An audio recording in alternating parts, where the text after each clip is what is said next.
My name is Olia and I'm here to learn. I knew practically nothing. First of all, I really didn't have any experience with the whole thing, and when I get into it, it was really exciting for me because I actually didn't have opportunity to get involved in this kind of thing, and I really learned a lot from it.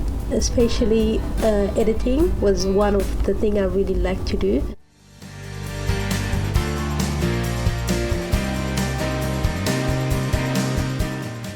I thought it was great that we all got to spend some time together before we sort of split up in our groups.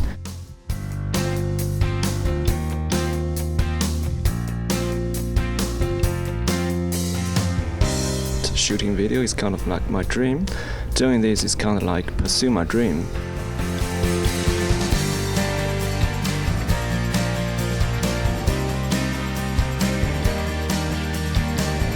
I think the most important thing I learned is how to arrange the interviewees. That's really important because if you cannot find a really good interviewee, you cannot do such a good video. So.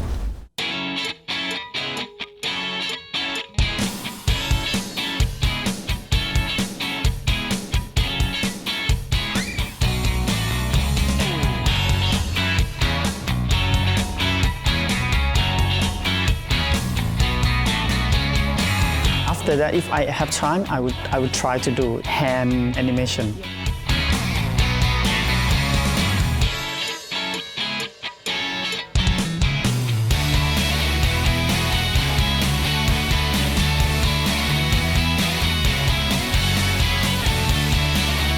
I think I have something to show off to my friends.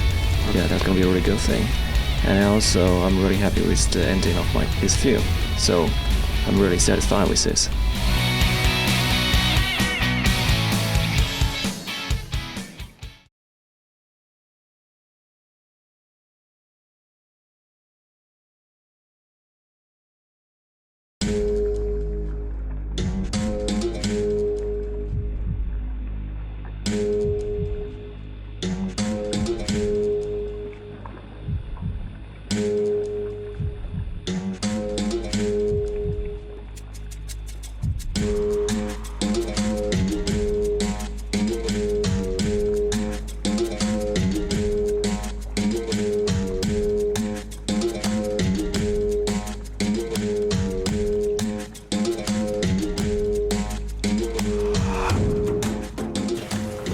My name is Gwenny and I'm 19 years old.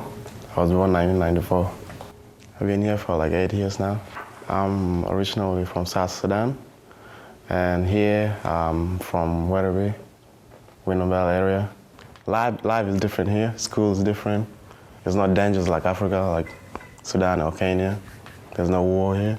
I like going to school, like there's a lot of friends, get along with teachers and all that. I like playing footy. Like to go out too much, like kick back with friends. When I came here, I've seen a lot of white people, not trying to be racist or anything.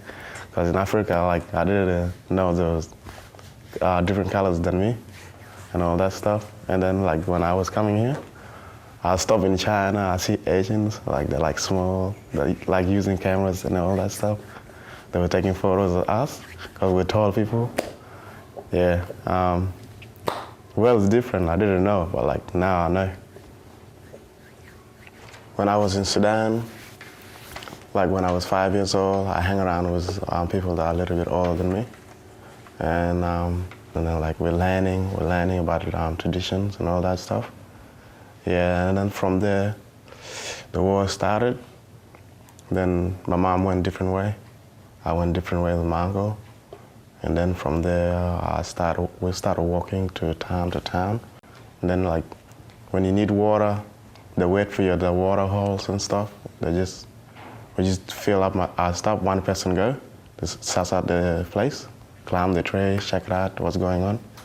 And then like, if this is clear, then everyone just go, be quick, just drink quickly, fill up your water bottle. I've seen people die on the road, man. Like people, like, my uncle had to cover my eye, because like, yeah, I seen it, it wasn't good. Just the road stinks and all that stuff. And it's not just the animals, it's just people that died. It made me feel sad, like I wanted to, if I can do anything about it, I would do something about it. We went to Uganda, that's in next to Kenya. But when we reached Kakuma refugee camp, then from there, that's where I find the phone to come to Australia. There was no houses there, they just put tents down. You can see it from the war in Syria, how they move out, and then there's tents, people live in the tents, and the wind is like dusty, like sand coming out of nowhere, and it was really hot. Then we stayed there for a bit, and I got clothes, I got everything, because from there I had shorts on, that's it, that's what I ran with. I didn't even have shoes. They took me to the hospital, because my feet, they had bleaches and all that. It went black because you know how I was walking, there's rocks and everything. Yeah. Then it got infected and all that stuff. And I went to hospital for like 2 months. I was lucky I found my auntie and my uncle. Yeah. 2006, March, I came here with my uncle. Then my auntie had me, I came here. I landed in Perth. My auntie, she used to look after me very well. And she's a good person to stay with. I lived with her until 2013. That's when my mom came here, but I'm the one that sponsored her. But my auntie helped me a little bit. We did DNA, so they can know it's my real mom. And then Red Cross actually went to Africa, to go find her. And then they called her. And that was the first time I was talking to my mom, and the first time I heard her. Since I was 5 years old. Ben kaya teruela ten ko juman dia be bay. Aniar ba pire ke nirdi teruela mete poj. Bo poj buka tan ben karati dan ben penden de mok. Teruela an ko kid kanla aku ma yom ko teruela. Aku ma teruela aku ma pot. E ko mi aniar. Ena ko benten. Kan ko ka chale. We went to airport, they walk out. And I seen them, there was a lot of them. I ran after them, and they're like, Mom, Mom. And then they look at me, they're like, oh my God, my son grew, and all that. They just gave me a big hug. And then we started crying and all that. Now they're here, and I'm the one that's gonna step forward and do what a man gotta do. He's very protective, supportive, he's very encouraging. He can be crazy at times, but in a good way. He's pretty friendly. He likes to protect his loved ones. So. My important thing is to enjoy my life with my family, like my auntie and my mom here, and my brother Gwenny. Yeah, it's really hard. I'm the one that's gonna translate. They don't even need a translator. I'm already there. I know our language and I know English. I miss school and cause my mom appointments because they're still at the hospital. They're going to the hospital every day. I miss schools. I just go there on Fridays and Monday. And then my footy training came through too. My timetable is there. Every single Tuesday and Wednesday, Thursday. It affects me now because I'm the one that's gonna be the man of the house. But when you're a man, you keep it inside here.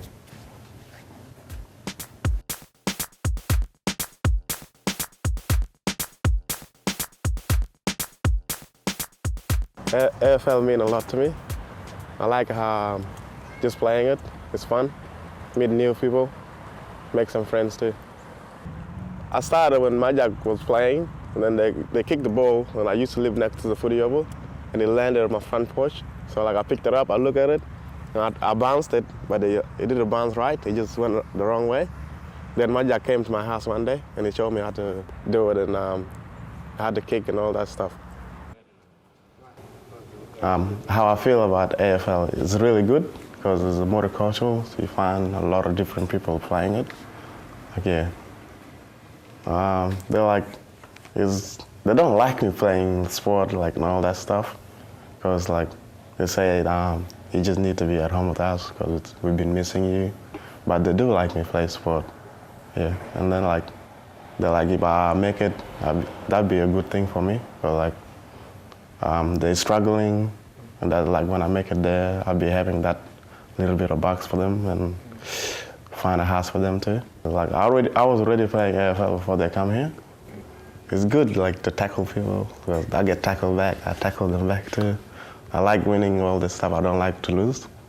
Yeah, it's not good to lose sometimes. Like you can lose, but don't lose all the game. Yeah, I won like 2 premiership already. I feel good. And I broke my finger on the premiership day. Yeah, went up, took a hanger, came back down. Yeah, I landed awkwardly. But another chances for me. I can play BFL still if I don't make AFL. Yeah. But I gotta try hard, but I can't just make it without trying hard.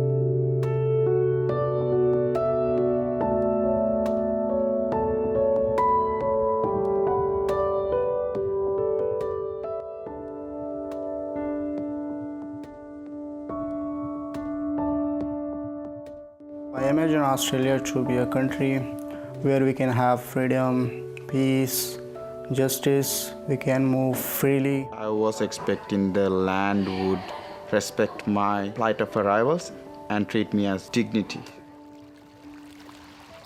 از سر بس مرشند یک دوستی سات را آورده قد یک نزدیک دریا سمندر دیگه نزدیک از آورده با شاو تاریک بودن از اینج که همزونی ما سر کشتی های ریزه شش تا ما رو کشتی کچه بردن از کشتی کچه دیگه زوبات همینطور حرکت کردیم دیگه شاو روز سفر کردیم که بازم آب بسیار خطرناک بود روز سوم شاو چهارم دیگه کمی حادثه پیش اومد کشتی ما غرق شد کمی وقت شاو بود ما تقریبا نصف شاو کلگی خواب بود یک دانم از دوستای از ما که از پایم شوردت جیغ زد که بال شد کشتی غرق میشه اون موقع شد که ما از جای بال شدم و چند ثانیه شد اینجا گل شد کشتی یک طرف راست یک طرف چی شد از بعد طرف چپ دیگه رفت دیگه منتر غرق شد دیگه و ویلا هر کس خدا را یاد نه هر کس چیز را یاد نه همینطور هر کس فریاد نزنه که کمک دیگه.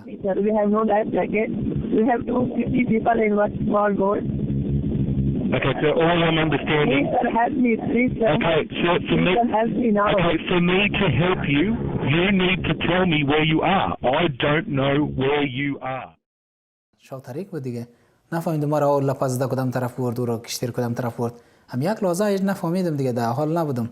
دیگه هم 4 طرف تاغن میدم بود دیگه تا می روز واش شد تو اومدم که بلیاو میتر نزدیک میتر هوا با یکی میتر جاکتش بلیاو بود دیگه روش سنبال بود اون شاید زنده نه و دیس زدیم که اصلا حرکت نداره میاد بودن دیگه میتر تو قدمی طرف میاد هدر بودن دیگه اون تر زنده ماندیم تقریبا 14 ساعت ما بلیاو ماندیم ما خودیم دیگه.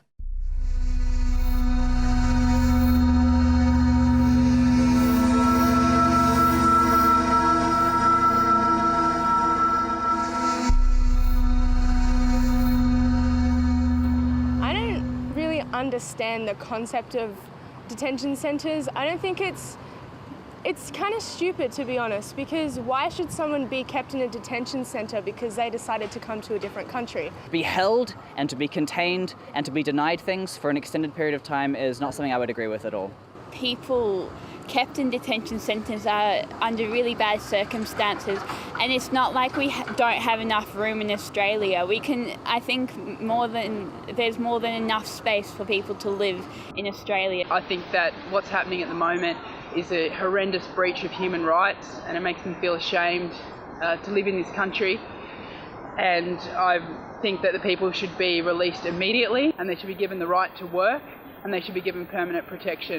I think that when people come here, they're so frightened and they don't know anyone here except the family that they're with, and to put them in a detention centre is like locking up an animal that we're not sure who they are. So no, I don't think they should be locked up in detention centres.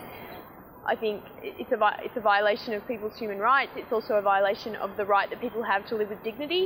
It's racism. It's really deep, entrenched racism.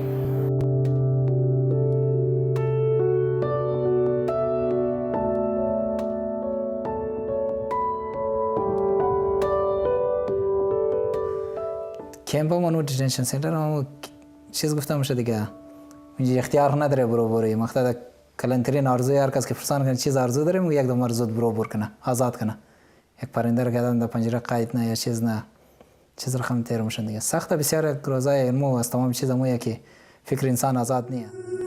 I have been in detention center for 3 months, but there were many other people who have been there for 8 months, 9 months, and more than 1 year, many of them. So they would harm themselves. So when I saw them, so I felt uncomfortable. The detention is an isolated area where you will get locked up 24/7. It is unimaginable unless you are not there, being there. So it is an unacceptable environment for human beings, especially for refugees who are coming from oppressed background. It gives us more distress, psychologically and practically. We didn't have much to do within the detention centers. When you're in the prison, no matter what you do, it doesn't bring you enlightenment.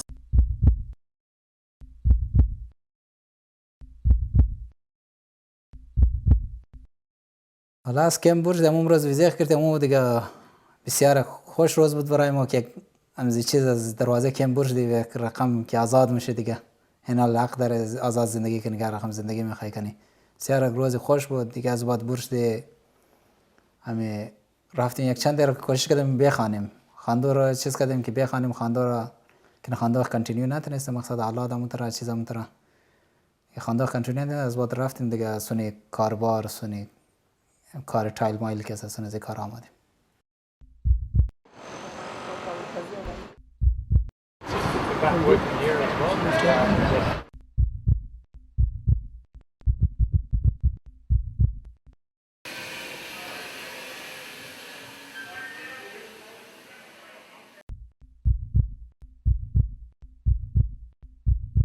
I met Nisab personally probably about 6 months ago. The Afghani community on site is actually a very close-knit sort of community. They're very, very committed actually, and they're the type of people that you sort of don't have to check up on too often. They're very, very motivated. They like to get their job done.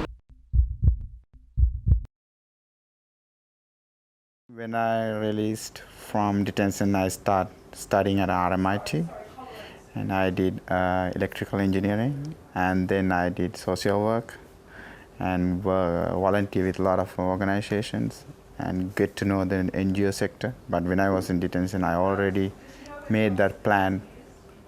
Coming out of the detention center, one goal is setting up an organization for our own communities.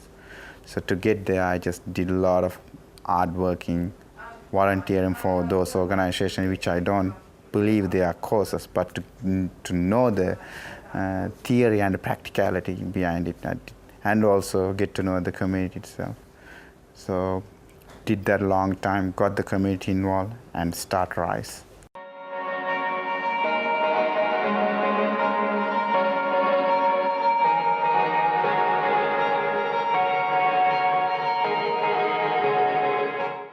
I go to the English class in Asylum Seeker Resource Center. So I go there 3 days a week. And some of the time when I get bored, so I go to the library and read some historical books there. Sometimes I bring my friends and go with them to the park, and we play together cricket, soccer sometimes. And sometimes I walk along the street alone.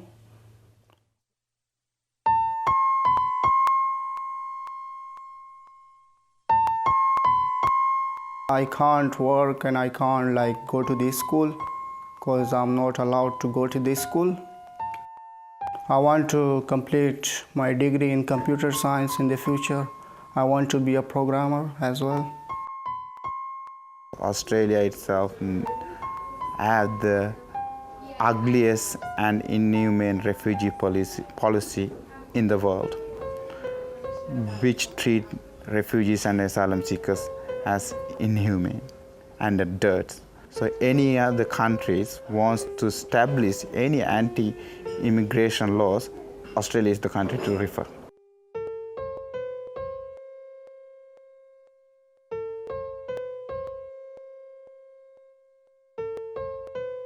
There's no way you can stop the boat. There are over 42 million refugees are displaced around the world. People are looking for a safer location to go and settle. And also, Australia is part of UN Refugee Convention. People can come, either no matter by boat or flight, or they can even swim. That's the people's choice.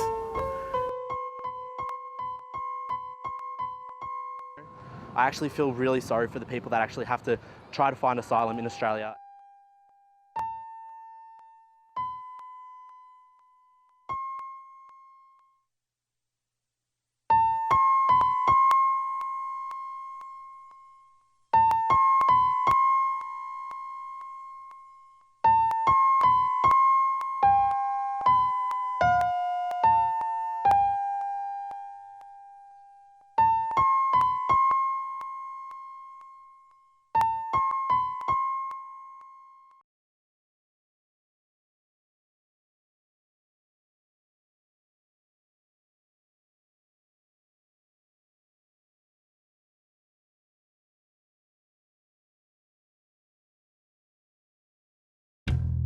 Soccer is basically about, it's our first sport back in our country.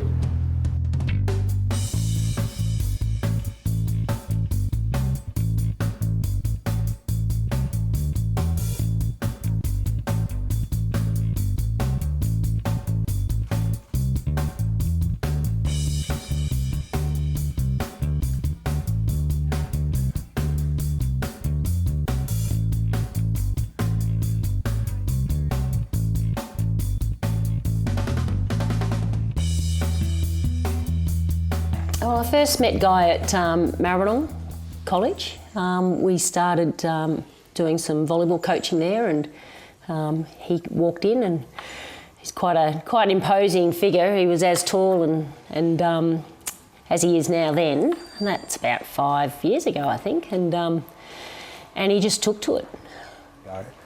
And when it comes to volleyball, I had Jenny Becker from Melbourne College, which is our club president as well. She always say one thing. Basically, forget about sport for 1 second and look what you want to achieve in the future. So basically, it's not always about sport, you know. You have to think about your career and other stuff coming behind it. So Jenny's always tried to balance everything for me. So I lost it a bit, more sport, less school. But she knew that, she saw it, so she cut all my training down at school. And I realized what's happening, you know. So, and then when it came out of the club or the school, I still have Jenny as a president. So they offered me a scholarship for volleyball instead of soccer. Mm-hmm. So the way I look at it, I was like, should I just take it or not? And to me, really, it doesn't matter what sport I play, as long as I enjoy it. It doesn't really mind me. Tennis, any sport, I don't care, as long as I enjoy it. That's pretty much it. He treats his teammates as like an extended family, and he embraces them, and anybody who comes on the court, he welcomes them, regardless of whether they're winning or losing. It's tough part of the game or whatever. He always makes sure that they're comfortable on the court, they know what they're doing, and he's just very, very, very inclusive. When we play, and when I play volleyball, people I got, basically at that time, they're my brothers, and, you know, they're family. And when you go into that one place, in that one court, you become one. and that's basically all I know about it. And that's where I see my two sport. No matter where I play, I always consider people as my family. We've got him doing a lot of, he coaches little ones, and they just flock to him. You walk into a room and he put his hand up one time to help us with a school holiday program with kids, refugee kids, who are going through what he's gone through. And, you know, you say, who wants to do it? And his hand's the first one to go up. When he came to volleyball, we introduced the structure straight away, and he really took to it straight away. So he didn't know any different. So he learnt to train very easily, and he was a very good trainer. It wasn't about who made the mistake, it was more about how do we fix it and how do we win the next one or do the next thing. So he's always looking forward, which I find. Yeah. I just keep going to training. I don't really mind whatever happens. It's basically I'm happy with whatever I'm doing. You know, and then the coach said, okay, you're our first choice and we're gonna go back home and play soccer. I'm like, okay, that's crazy, but I don't know how it's gonna happen, you know? And everyone think that it was kind of funny, you know? People coming to you say that you're going back and play soccer. You find it a bit like a joke, but you don't really know what's happening. It's actually good to go back to your country and play soccer, what you enjoy best. And it's one of the better things I have done in 6 years in Australia. I was born in Sudan and then moved from Sudan to Kenya, where with my auntie. I started school in Kenya, refugees, Kakuma. After that, it's just basically study. After that, we went to Kenya, which was Nairobi. And basically, my lifestyle has been based on family and cousins. That's where I actually spend most of my time. And no matter where I go, all my family is always going to be there no matter what. We came to here on December 2007, on the 20th. And this is what I've been, pretty much, this is a house we've been staying in. And my auntie, that's a whole family. But when it comes to the whole tradition, like a group thing, it doesn't happen easily because everyone is caught up. Some people are doing work, some people at school. So there's no time like for everyone to get together and then to have what you had back home. It's not the same anymore. So basically I would prefer go back home than, you know, staying in here. It's been tough for him, but he would never let you know. Oh, can I tell a story? This is, we were talking one day and he said, what's the hardest thing you've ever done? And I said, I ran a marathon. He goes, oh, wow. I said, what's the hardest thing you've ever done? He said, I'll walk in the desert across 3 countries, hide in the bush at night so we wouldn't get attacked. And then he turned around straight away and said, oh, but you ran a marathon. And I'm like, I'll just put that little marathon away. You are so humble, and it was gorgeous. It was like, wow, you ran a marathon. 'Cause I know you're coming my way. 'Cause I know you're coming my way.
I work as a social worker at the New Hope Foundation, which is a refugee resource centre in Footscray, and I work within the asylum seeker program, so working to support asylum seekers in the community.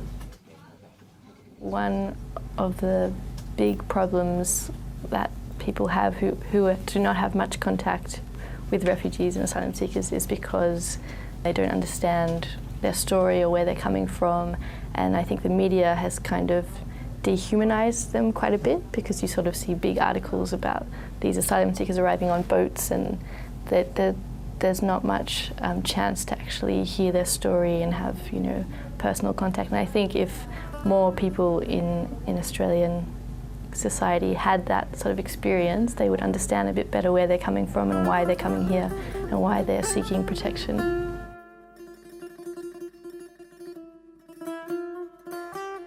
من که قبلا آدم شادی بودم، کار میکردم، البته تو کشور خودم اینه، ولی الان اینجا کار نمیکنم، یعنی اینکه حق کار ندارم که بخوام کار بکنم. چند سری هم مثلا پیش روانپزشک نمیرفتم، الان بهم گفتن که مثلا یه جلسه بریم پیش روانپزشک، یه جلسه شد، 2 جلسه، 3 جلسه، همینجوری. من که سر در نمیارم، ولی میگن تو آدم افسرده‌ای هستی.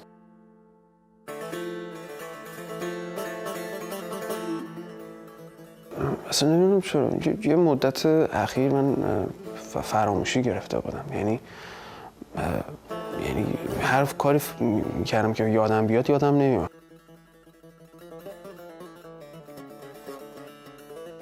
اوقات فراغتم هم که نمیتونم کتاب خونم.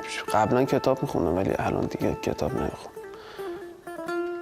اتاق فراغت باشگاه میرفتم، آره، یکی 2 3 بعد سعی میکنم نگاه بکنم. حس و حال بارون خیلی دوست دارم، صدای بارون و هوای ابری و قدم زدن. فصل پاییز رو دوست دارم. اینجا اصلا پاییز نداره، نمیدونم داره نداره چجوریه.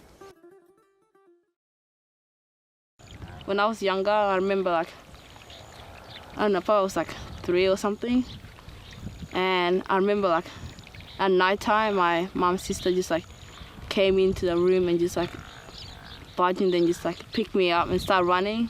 But at first I didn't understand what was going on, and then I see all these bombs exploding and people fighting and blood everywhere. And I just remember running and then hiding in the bush somewhere. I just remember that bit. My life would have been different if I haven't come here, because here I have more opportunity to do things I want to do and more equality, because in Africa there I probably would have had 3 kids already. I probably would have been at home, been forced marriage probably. But here I'm 19 now and I'm still I can do whatever I want right now, kind of thing. There's no way, no one stop me from wanting to be this or that.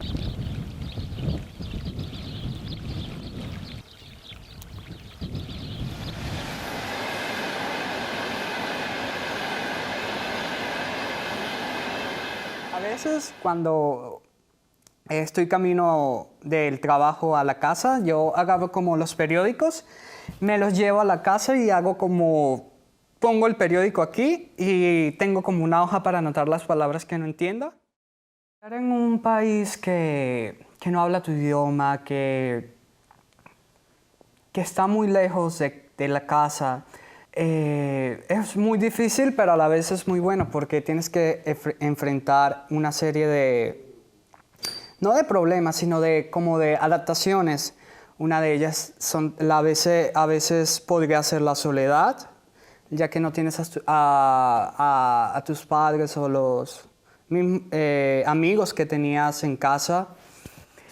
De las cosas que me hacen felices es la seguridad, ya que aquí no tienes ese problema como lo hay en Venezuela, que puedes salir a cualquier hora de tu casa sin que te pase nada. Como esa libertad, porque ya en Venezuela estamos como atrapados a cierta hora del día, las cuales no puedes moverte mucho afuera de tu casa. ตลอดระยะแห่งนี้มีเวลาไม่หลักแคมเนาะ tàu muốn lo lý nè phải là bộ là cam mới lặp nè lo cái đấy sao mẹ bữa tàu muốn nè bữa đó thì future đó khiมีบางครั้งตาแควตายาตาสเบลแล้วปกเพียดมาตาเลยแคมปุเนี่ยตะเซบะไปเฮาเลยออสเตรเลียตะเบเนี่ยไปแต่ก่อนลาตะบากเกบะดอคิดมีเนี่ยปกหามาปสุกี้สกอเดปกลึกก็คือประมาณเสียบะสนัยเกจะก็บ่าภาคแกแต่แล้วสิ่งที่อยู่ในจังหวะภาคแกที่ต้องจุกมอตึกอะแล้วก็เบาดีอะก็บาดเซมอ่ะล้อข้อเนี่ยไปเฮาพี่เนี่ยไปเจ้าเนี่ยแต่ล้อข้อเนี่ยไปสู้กับพื้นซาด้วยพื้นนี่โอ้ดีพระอย่างนี้เมื่อแล้วตาซาพื้นนี่อาแกที่ซาตาเนี่ยมีแล้วเกว่าแล้วก็เคลือบตะเพลยอาโคเนาะMy name's Catherine. I started out as a volunteer almost 4 years ago at New Hope Foundation, and I've basically moved into a paid role over the years. Okay, so if you want to just write down a few things about freedom in Australia. I'm teaching English to people ranging from complete beginners all the way up to advanced English students. Over this year, 2013, teaching asylum seekers, a lot of the people that have come over had no English at all prior to arriving in detention camps. So a lot of people have actually taught themselves in camps and had some English classes in camps. It means that you've got a very mixed ability in the class, and there's a lot of people who can speak really well but can't read or write particularly well. But the thing about that is that we've got people who help each other out a lot, and their skills complement each other. E, good. C, T. Many students will tell me that they tried to do homework, for example, and they ended up not being able to focus at all because their mind and their heart is back home, and they're just completely flooded by memories, unwelcome, often flashbacks as well of things they've been through. And the other thing too is that it's a lot of trauma on top of trauma on top of trauma. The trauma of leaving your country, leaving your family, lying to your family about where you're going and how you're going to get there. Many of my students have lied and said they're flying over when they're actually, risking their lives at sea. The trauma of getting, for example, to Indonesia or to another country, living there, waiting, and then the trauma of the actual journey. Then on top of that, there's often a lot of adjustment that has to happen in a detention centre. And yeah, so it's trauma upon trauma, scar upon scar.